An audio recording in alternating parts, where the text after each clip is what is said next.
Hey, what's up everybody? It's Rox and I'm coming to you today with a review for Real Housewives of Atlanta Season 6, Episode 9 or Episode 10. It will have been on the screen. Y'all, it is winter.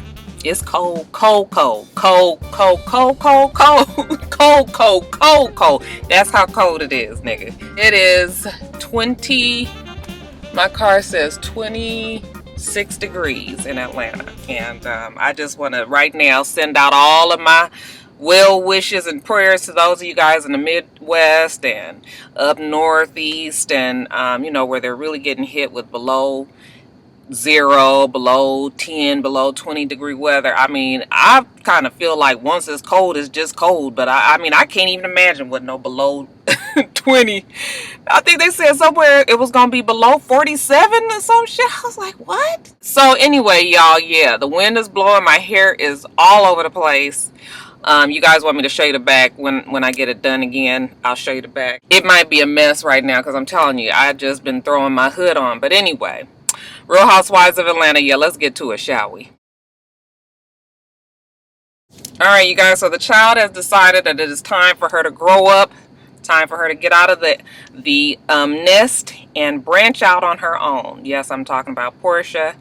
And while she is out shopping with her mother, she lets her mom know that it is time for her to move. The mom don't really want her to go, mostly because that's her baby. And she likes to have the company and, you know, she wants to do everything for her child. And Porsha was like, I had to move because Savannah opened my eyes to let me know that I don't know a goddamn thing. I thought the Underground Railroad had a train, mama. So I think Porsha realizes that she's got quite a bit of growing up and learning to do, and she ain't gonna get it done under her mama's roof. So I was like, real good, Porsha. I'm glad she realizes this about herself. But what do the heifer go and do, y'all? The bitch go and get a goddamn 8,000 square foot house out in the middle of nowhere, in the same neighborhood as Nene and Monique. If we gonna do our calculations right, we know that Porsha ain't really got no income other than the show, and she ain't making Nene money, definitely not. Why is it that this child thinks that she needs an 8,000 square foot fucking house is beyond me, okay? Just when we was feeling like the girl had some goddamn sense, she go and do that. Porsha is definitely one who is into appearances. She said that she was used to being in a big house because of Cordell's home and because of, you know, her home with her mother. But Porsha is just you and your dogs. You just don't need that much damn space. Out here in Atlanta, you know, a lot of people get sucked into the you know, the glamour of buying a big house or renting or leasing a really big house because they're not that expensive out here in Atlanta when you compare it to other parts of the world or the other parts of the United States. But then you got to think about heating that bitch up and cooling it down. I mean, you could have an 8,000 square foot house easily. That should be a couple of $1,000s to warm up and cool down, especially cool down in the summer.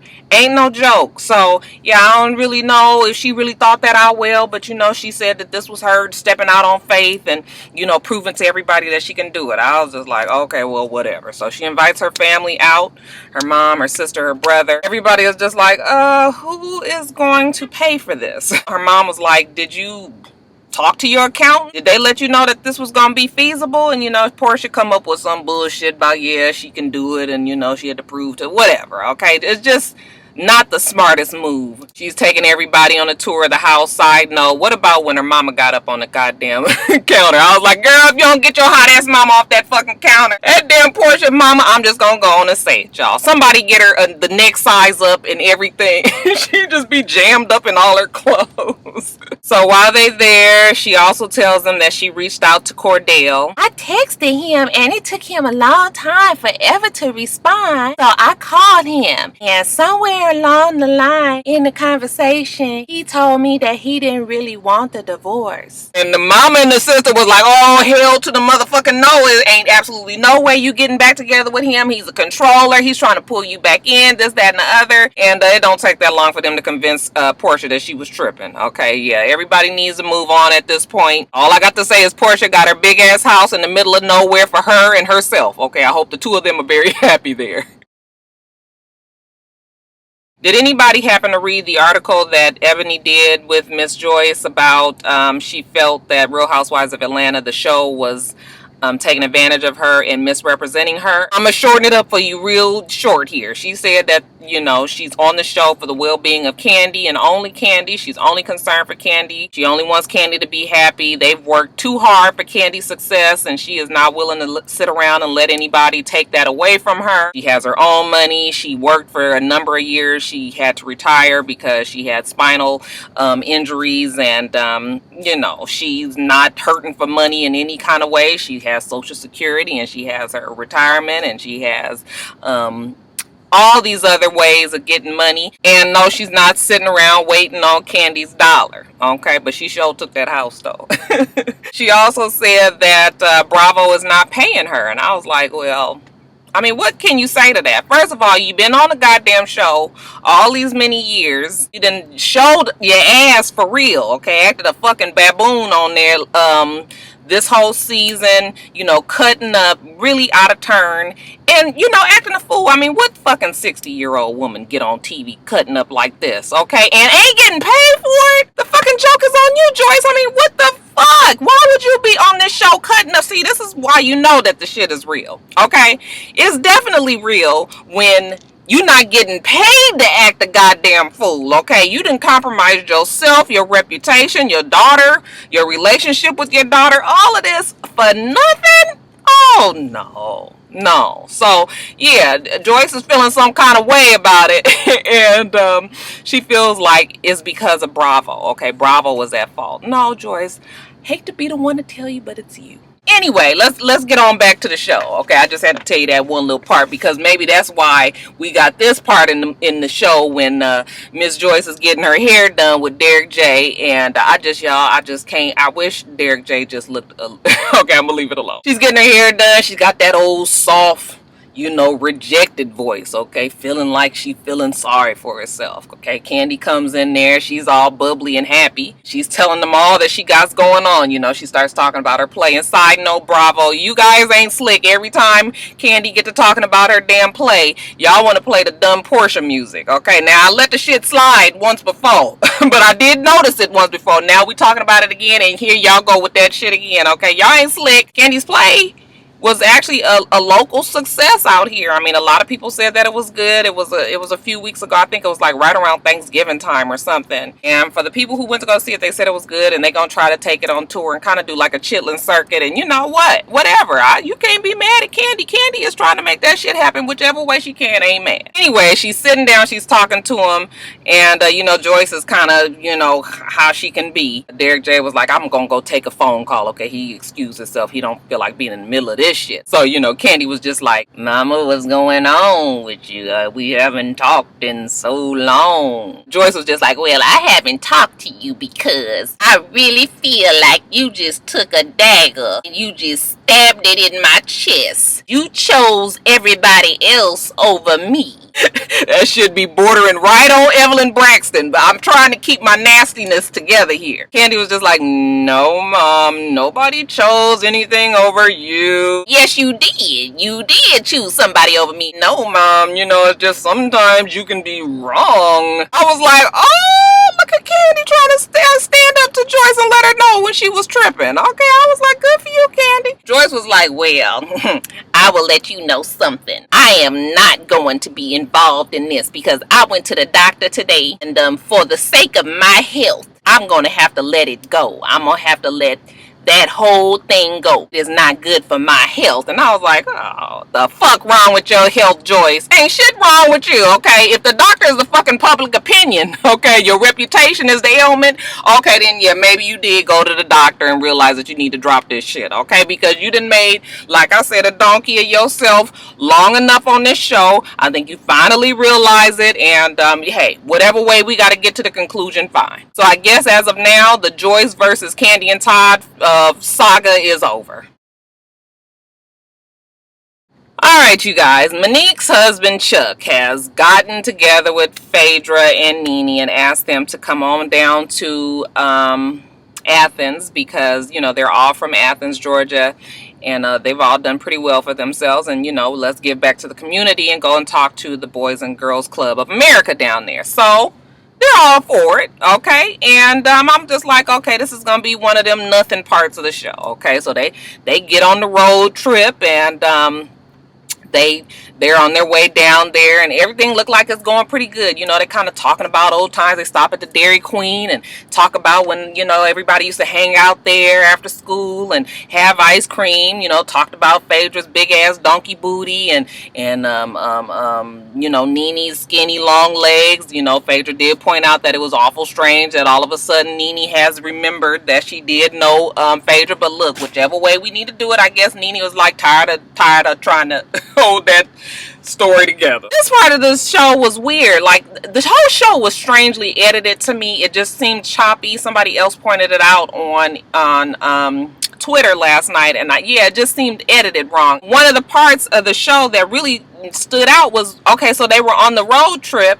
When they stopped at the Dairy Queen, they had on one set of clothes, and then when they got to Athens and got to the Boys and Girls Club America, then they had on another set of clothes. Now, I know they could really have changed when they got there, and maybe they did, but for the sake of continuity, it seems like they would have kept it one way or the other. I was like, okay, well, maybe they had on certain clothes in the car for comfort, but then I was looking at Phaedra shit, and that dominatrix outfit, that leather, the shit be so tight, and them big ass 7-inch heel shoes, and the platforms, and the hair, and I was just like, now what? They got to the damn Athens, to the Boys and Girls Club, you know, Chuck with the lavender pants, who the fuck was he going? Phaedra even had changed into like some kind of athletic pants, but then she had on those invisible heel shoes, and it was weird. I mean, the only one that looked appropriate is Nene. I know we all sick of the baggy jeans or whatever, but that look, I still prefer that look on Nene other than those jean shorts. I can do the jean pants, and because that's similar to my kind of style, so I kind of like the way that Nene looked. Okay, I'm, you know, still want her to get rid of that fucking wig, but okay, baby steps. So anyway, everything is going pretty good. You know, they're enjoying it. They're talking to the kids, playing basketball with them, you know, playing some instruments, you know, talking to them, motivating, telling them they can do whatever they want. Don't feel like they're trapped in this one place, that there's the whole world is out there. You know, they can get out and get it. And, you know, it was all good. I was feeling pretty good that the three of them was able to come together. Then we get our motherfucking ass in the car, and it was like the switch went off. The crazy Stevie J switch went off on that damn Chuck, because he became a fucking whole nother person. So Chuck goes, Phaedra, I wanted to ask you a question. You know, I don't really appreciate you bringing up the fact to my wife, okay, that we dated when we was younger. My wife gets home, she's all mad at me, and, you know, you lied to her. You know, why'd you even bring it up to begin with? And Phaedra's like, fuck what you heard, nigga. Your woman is the one that brought the shit up. I didn't say nothing. She's the one that started it. And I told her that we dated back when we were like young, 8th and 9th grade. And he was like, we ain't never dated, Phaedra. She was like, yes, we did, Chuck. We dated, and we dated again in college. And he was like, we ain't dated in college. What you talking about? We dated in college. Where did I take you? What dates did we go on? Where did we go? You could tell right now he was insinuating that this shit was like a hit, just a hit and quit. Phaedra's like, okay, Chuck, don't even go there. We've been on plenty of dates. We've done different things. I've been to plenty of games. And he was just like, oh, okay, well, that's the first thing right there. You was at my games. That don't mean we was on a date. Hell, it was a whole bunch of women that I had at the game for me. You wasn't the only one. You was just part of the team. She's a fucking roster. Now listen, I'm not mad at Chuck, okay, for just kind of saying what it was, okay? We all know that athletes have no problem bringing their wife plus a whole bunch of other women to the game and just have them sectioned off in different spots of the damn stadium. The problem that I have with him is he's such a fucking egomaniac, just a fucking asshole. It's the fact that he just says it like, oh, you know, that wasn't nothing to me. You know, it was like he was going out his way to be an asshole when he really didn't need to be, okay? Because it doesn't make you look any better to be like that, okay? Especially all this time later, we all successful now. As a matter of fact, Phaedra might be doing much better than Chuck right now, or at least as good as Chuck. So, you know, all this now is just like, why? What is even the purpose? Yeah, fuck fucking asshole is what the hell he is. Phaedra couldn't really say nothing after that, and you know, Nene's sitting over there all big-eyed like, oh my lord, I'm stuck up in this car with them and he going all crazy for nothing. So Nene kind of jumps in and was just like, well, Chuck, really it was really Kandi who was saying that you guys were in a relationship. He was just like, oh yeah, well, Kandi, you know, we wasn't in no relationship either. Kandi was seeing other guys. We was seeing each other, but it wasn't like that. I might have led her on to believe that we was in a relationship, but you know, I wasn't taking it seriously. I was just taking advantage of the fact, you know, her mom used to cook all this food for me and her aunts used to cook all this food for me, and I just like to go over there and get food from them, and so that's why I was hanging on with Kandi. But you know, wasn't really nothing to me, you know. I was just like, you guys, I'm telling you, I was so fucking pissed because I was just sitting there looking like, now I know he's trying to save face for his woman, okay? His woman probably was hotter than the fucking collar when she got home from Savannah the way they read her ass. He got to try to make it better, but the whole thing is, he's just a goddamn ass, okay? He's just a fucking... I mean, oh, I cannot stand men like that. You know, it was really kind of making himself seem like he was so big, which he might have been at the time. I don't know. I ain't from Atlanta. I don't know football. I don't know who the fuck Chuck Smith. He is the same as any old other Joe Doe to me. Is it Joe Doe? It's John Doe. Huh? I was just so annoyed, and you know, it wasn't Nene's place. Nene was right to just stay quiet, but Phaedra, this is the times when I hate that Phaedra, you know, really tries to hold on to that Southern Belle persona, because the nigga deserved to fuck you in this goddamn car. Get me the fuck up out of here. I wouldn't have been up there, be able to sit in there and be like, oh nigga, yeah, you took advantage of me, so you was just fucking me and a whole bunch of women. Okay, well, I mean, that's fine. I'll charge it to the game or whatever, but you ain't got to sit up here like this, okay? He's just... we all 40-something years old, and why are you doing all this? I mean, I just tell you, he had me so fucking mad up in there. Why I'm so mad today still. So anyway, you guys, I am just hoping that they don't add Monique and Chuck to the cast. I know that Bravo was having some doubt, and this might have just been the nail in the coffin to really not have them on the show regularly, because they're unlikable. Monique is not all that unlikable. She's just kind of naive to the way the shit goes, and but Chuck is really just an asshole, and I think he rubs so many people the wrong way, because even if you don't like Phaedra or Kandi, okay, they are the cast members on this show. We have a certain level of respect for the goddamn cast members. This new nigga ain't just gonna come on here and just be saying whatever the fuck they want to say, and we gonna be okay with it. Okay, at least I'm not. I thought he was disrespectful. I thought he was rude, and I hope they don't bring his ass back on the show. Alright, you guys, we was just talking about Mal a couple of weeks back. Y'all remember in the video I was talking about how she cut up the food with Peter? You guys know how the history is with Peter and Mal. I guess Bravo's decided to bring Mal back, and Mal looked good. I was like, she got her some good hair in, and you know, we just need some edge control for right here, but that still ain't that big a deal. She is concerned for her relationship with Cynthia. I guess Cynthia, when all that shit went down, she just kind of distanced herself from her family because it's just entirely too much drama, okay? You way too involved in my fucking marriage and what I decide to do, whether I decide to blow all my goddamn money on this man or not, okay, that is really not none of your business. So Cynthia cut the relationship with Mal. Mal wants to get it back together. So Cynthia was like, okay, well, you know, that's fine. You are my sister, and I feel like I should be able to tell you things.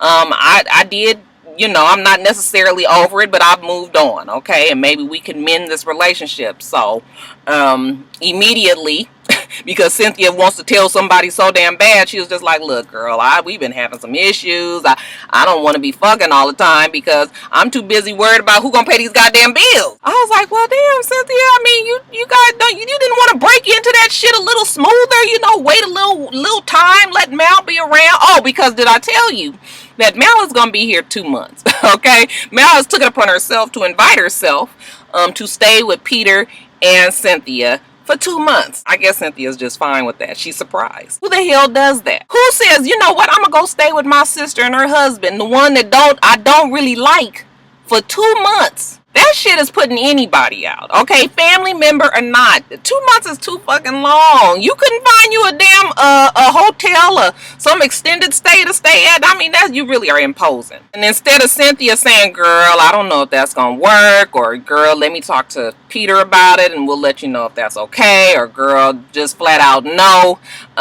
she, you know, she doesn't really say anything. And I was like, yeah, that's really not the way to handle it, because it's not just you in this house. Adding another grown ass person to a little ass house when half of the people that's in the house don't like the bitch, that will fuck up any dynamic. Okay, you really asking for too much. You asking for some trouble, Cynthia. Later on, she takes her to the Cynthia Bailey agency, and she's showing her around, showing her the different rooms. She does take her by Peter's car, and you know, Mallory is just like, oh, he got a new car. Okay, you know, Mallory's thinking is like, okay, the nigga got a new car, but you always worried about money. Like, this is the exact same problem that we've always been having. You already see where this shit is going. So Peter comes on into the agency. He sees Mal there. He's already got an attitude, okay?